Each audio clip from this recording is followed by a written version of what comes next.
Bonsoir le terre. Ça va bien de votre côté? Voilà. De mon côté, ça va pas très bien. En fait, le Cameroun est en deuil. Le Cameroun est en deuil. Et donc, je crois qu'un peu de tous les côtés, ça ne doit pas aller très bien en ce moment. Permettez que je parle d'un argument qui fait mal. Un argument qui fait mal. C'est pas ça que j'avais prévu, de ça que j'avais prévu parler. Mais ça a pris dessus sur tout ce que je peux avoir en tête. Alors, vous avez suivi, écoutez, déjà nous avons la guerre de l'autre côté là. Ça, RIP à tous les soldats qui sont partis, je crois, reposer en paix.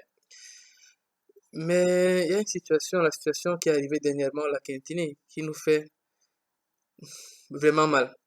Alors, je vais dire quelque chose. Je vais essayer d'apporter quelque chose de constructif, c'est mon opinion.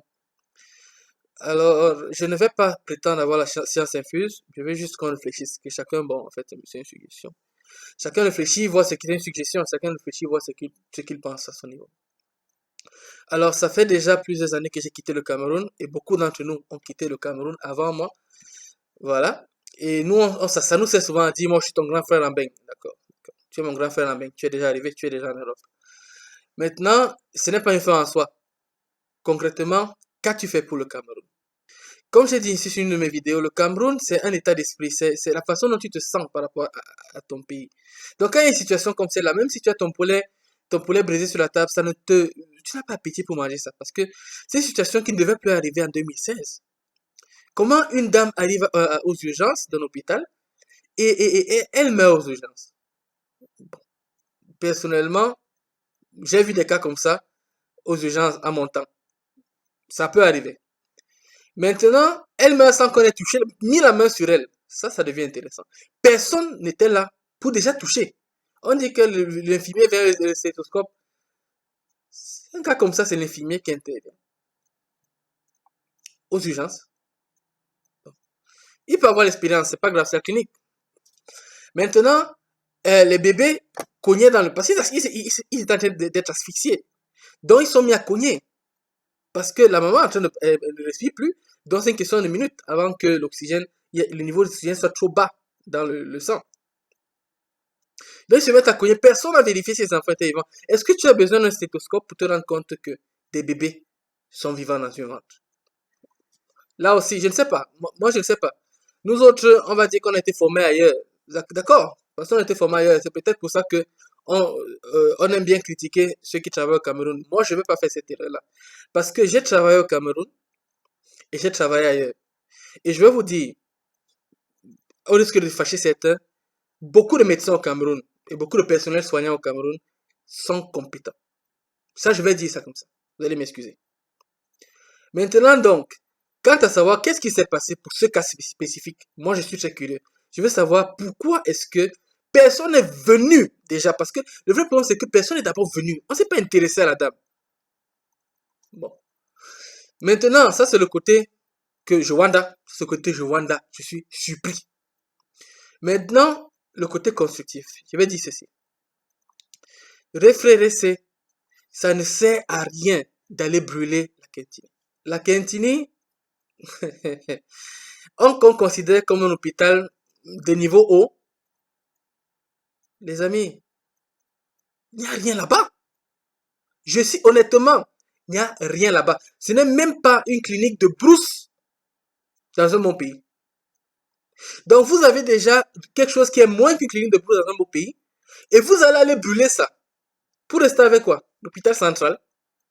Déjà, les infrastructures sont à bas niveau. Ça, c'est pas les médecins. Ensuite, je suis en train de distribuer les responsabilités. Parce que quand le ministre de la Santé vient nous insulter à la télé, comme si c'est les médecins qui, non, les médecins n'ont pas fait, blablabla. Est-ce que le débat au niveau des médecins qui n'ont pas fait? Je suis pas là pour le procès, je suis là pour une suggestion, donc je ne vais pas entrer dedans. Je continue. Au Cameroun, en dehors de Yaoundé Douala, il n'y a pas d'hôpitaux. Vérifiez de quoi je parle. Yaoundé Douala, pour 18 millions d'habitants, il n'y a que Yaoundé Douala. Et entre Yaoundé Douala, il y a seulement l'hôpital central, l'hôpital général chaque fois. Hôpital central, hôpital général. Pour ceux qui vont se fâcher, moi j'ai travaillé à l'hôpital central de Gaoundéré pour un temps. Donc, je sais de quoi je parle. L'hôpital central provincial à l'époque, maintenant appelé central. Ils ont pensé que changeant le nom provincial à central, quelque chose allait changer. Allez voir là-bas donc. s'ils ont le matériel nécessaire pour faire un travail de qualité. Vous allez voir de quoi je parle. Allez, faites un tour en médecine, faites un tour en chirurgie. Vous allez voir. On avait les malades de l'HIV qui étaient là comme ça, là, sans protection, qui les touchaient sans protection. Aucune touchait le sang. Moi, j'ai failli m'infecter une fois avec le sang de l'HIV. Juste pour vous dire. J'ai dit ça pour dire que les médecins au Cameroun, dans ce cadre qui n'a pas de structure, risquent leur vie sérieusement. Tout le personnel soignant risquent leur vie sérieusement, risquent la vie de leur famille. Maintenant, est-ce que vous savez que ces gars travaillent une quantité d'heures qui fait peur? Oui, parce qu'il y a ton travail officiel du gouvernement, c'est-à-dire qu'il y a un nombre d'heures que tu peux couvrir. Maintenant, il y a les bacs que tu fais en bas pour joindre les deux bouts. Savez-vous le salaire qu'on donne à un médecin au Cameroun? Tu as fini d'étudier, tu as fait plus de 7 ans d'études, tu t'es endetté pour étudier. Ensuite, tu es allé même à l'étranger te former, te spécialiser. Tu es endetté. Tu dois rembourser l'argent de cet argent-là. Tu fais comment? Et ta famille a des besoins parce que tu as une famille.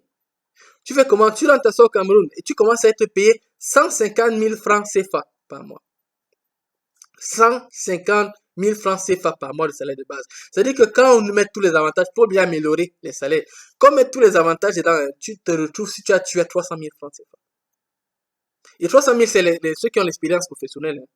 Les 300 000 là, qu'on te donne, mon frère. Bon, mettons même que tu es trop intelligent, tu trouves le moyen d'avoir même les cours à l'université pour faire les vacations. Ça va te donner autour de 350 000. 350 000 pour rembourser des dettes de formation. Moi, j'ai été formé à autour de 1 million quelque chose d'euros. C'est pas beaucoup d'argent hein, pour un pays. Mais au niveau des caisses personnelles, tu vas rembourser 1 million d'euros comment? À partir de 300 000 francs. Pardon, fais le calcul. Tu me dis, mon frère. Donc maintenant, tu te mets à rembourser la formation. Tu te mets à rembourser, pendant ce temps, tu as la famille, parce que docteur, tu dois t'occuper de ta famille. En plus, toi, tu dois fonder ta famille. Ta famille mange, tes enfants vont manger quoi? Maintenant, dans ce contexte-là, qu'est-ce que tu fais? Tu vas te mettre à bosser un horaire indigne. Donc, moi, j'ai des amis, hein, ils travaillent en même temps, le même médecin, dans la même semaine, travaille à Yaoundé. Il travaille à Douala, il travaille à Bolova. Certains couvrent même Gaoundéré. Tu dis, mais comment c'est possible? Le même médecin. Selon vous, vous qui avez voyagé dans le Cameroun, vous connaissez l'infrastructure routière, un médecin comme ça arrive réduit comment là où il travaille? Sans compter les cas où quand on te nomme en Moyuka par exemple, ceux qui sont là à Moyuka, quand on te nomme médecin à Moyuka, on a nommé médecin chef à Moyuka. Mais on n'a pas dit qu'il était le seul médecin à Moyuka avec 100 lits. 100 lits. Et les deux infirmières, parce que oui, il y a deux infirmières qui étaient nommées là-bas, étaient tous comme ils avaient le mari qui était puissant, et c'était à Yaoundé. Et ils étaient là-bas seuls. Il n'avait même pas l'alcool pour faire les chirurgies. Il faisait la chirurgie avec le whisky. Vous dites, son whisky, c'est sa collection personnelle, hein, en passant. Donc, c'est juste un petit exemple d'un lieu du Cameroun. J'ai dit Moyuka pour ne pas dire le lieu spécifique, mais c'est une zone dans les environs. Donc, vous voyez un peu ce genre de choses. Ces gars sont sous-payés, ils travaillent énormément. Maintenant, bon, on a dit qu'il n'y avait pas de médecin visible, ça ne m'étonne pas. S'il n'y a pas une situation sérieuse où quelqu'un peut chercher son combo, et gars dorme. Oui, c'est la vérité, et ça m'énerve de le dire, mais c'est la vérité. Je dis comme ça pour que nous réfléchissions, je dis pas comme ça parce que ça me plaît. Moi, ça m'énerve personnellement. Moi, ça m'énerve personnellement. Donc, voilà la situation. Ces gars sont, donc, arrive un infirmier. Ensuite, une dame se met là, elle se m'a dit, l'enfant est déjà mort. Vous pensez que si un médecin est payé 150 000, combien sont payés? Parce que ces infirmiers-là, beaucoup n'ont pas de contrat sérieux. Hein. Combien sont payés des infirmiers sans contrat? Déjà un infirmier normalement, et ensuite sans contrat au Cameroun. Je ne vous dis pas, vous n'allez pas apprécier. Vous n'allez pas y croire. Donc, et combien d'heures de travail ils font par jour? Vous-même, si vous êtes à l'hôpital, parce que pour vous, c'est pas des personnes, hein, quand vous mentez pas, pour aucune personnel soignant, ce sont des gens, ce sont des patients. Je vais vous expliquer la différence. Quand j'ai vu mourir, j'étais bouleversé au premier, j'étais bouleversé au deuxième, au troisième, je n'étais plus bouleversé. Parce que c'est ton travail, tu les vois défiler. Tu ne peux pas mettre les émotions dedans, mon ami. Si tu mets les émotions dedans, tu ne peux pas travailler dans le monde médical. Tout le monde, pardon, venez me démentir, s'il vous plaît. Venez me démentir, il y a beaucoup de médecins au terre. Venez me démentir. Personnel soignant, venez me démentir. Donc, ça fait que tu as une partie de toi qui est comme morte, entre guillemets aussi. C'est-à-dire certaines choses, tu ne peux pas être sensible à ça. Sinon, tu ne travailles pas à l'hôpital. Donc, maintenant, dans ce contexte-là, là, tu as déjà fait 18 heures de travail d'affilée dans un hôpital où tu n'as pas d'infrastructure, tu montes, tu descends, il n'y a même pas l'ascenseur, tu montes, tu descends, tu vas partout. Alors, ce qui se passe souvent, je parle d'expérience, c'est que tu te mets, il y a un cas comme ça, tu te mets à déléguer, tu dis tel, va faire, tu dis, mais toi, tu fais quoi là-bas? Tu sais que tu n'es pas en état de toucher le patient. Donc, si tu touches le patient, tu vas me tuer. Parce que ce que vous ignorez, c'est quoi? Quand il te soigne, il n'a rien. Quand il te tue par accident, les amis, il va plus pratiquer. Et sa famille n'aura plus à manger. Il ne pourra plus rembourser ses dettes. Alors que quand il te tue par négligence, c'est la responsabilité de l'hôpital. Et c'est ce qui s'est passé, ce qu'on appelle ça négligence. Donc, quiconque était là, je ne sais pas quel métier était là, il a choisi que la responsabilité soit sur l'hôpital, plutôt que la responsabilité soit sur lui. Parce qu'ils ont vu que c'était un cas difficile. Alors, moi, ce que je suggère maintenant, oui, ce que je suggère maintenant, je prends 2 minutes. Vous savez l'origine de la parole diaspora? Oui, parce que là, je vais au-delà de ma colère maintenant pour être... La parole diaspora vient des retours des Juifs. Les Juifs sont rentrés à la maison, ils ont compris que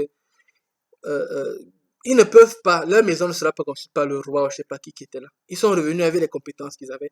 Chacun a construit quelque chose. C'est pas tout ce qui habitait là-bas. Hein. La plus grande, la force d'Israël aujourd'hui aux États-Unis.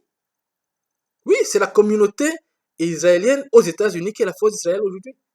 Donc, nous sommes la diaspora. Ça dit que quoi? Quand on dit retour là, c'est pas dire que tu prends ton sac, tu vas t'asseoir au Cameroun. Non. Tu vas pas aider le Cameroun comme ça parce que le système est extrêmement, je vais pas dire corrompu, mais extrêmement comme il est. Ça va changer un jour. Moi, je dis ceci.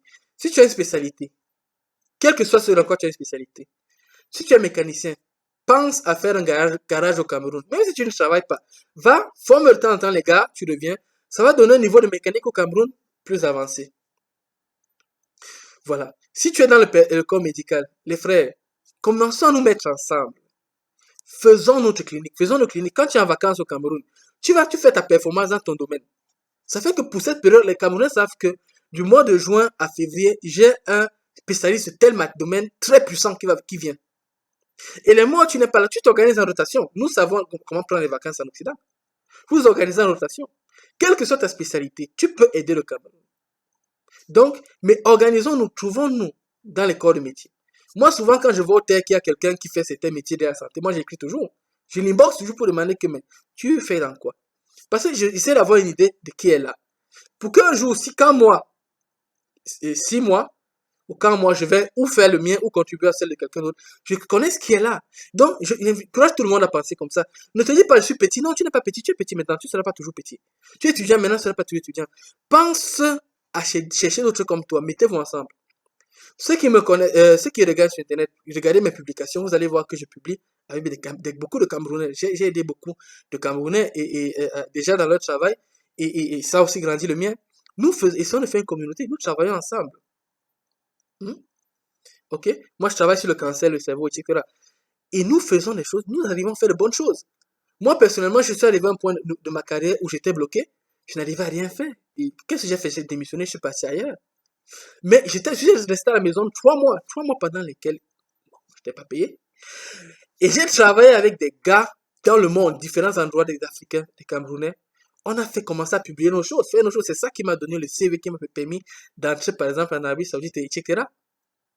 Donc, j'ai dit ça pour dire ceci. Seul, tu ne peux rien. Ensemble, nous sommes plus forts. Pense à ton niveau comment faire la synergie de d'autres comme toi pour faire quelque chose de bon au niveau du Cameroun, même depuis l'étranger, construisons notre pays. Voilà ce que je voulais dire.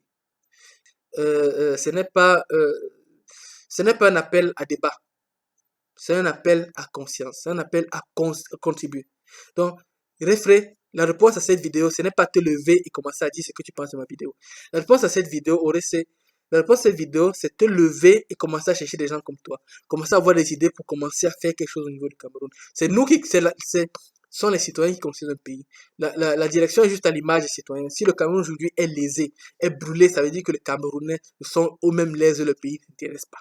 Voilà, c'est mon point de vue. Et c'est le point de vue de beaucoup d'autres avant moi. Et voilà ce que je suggère dans l'appel à la famille et beaucoup de courage à ces moments difficiles.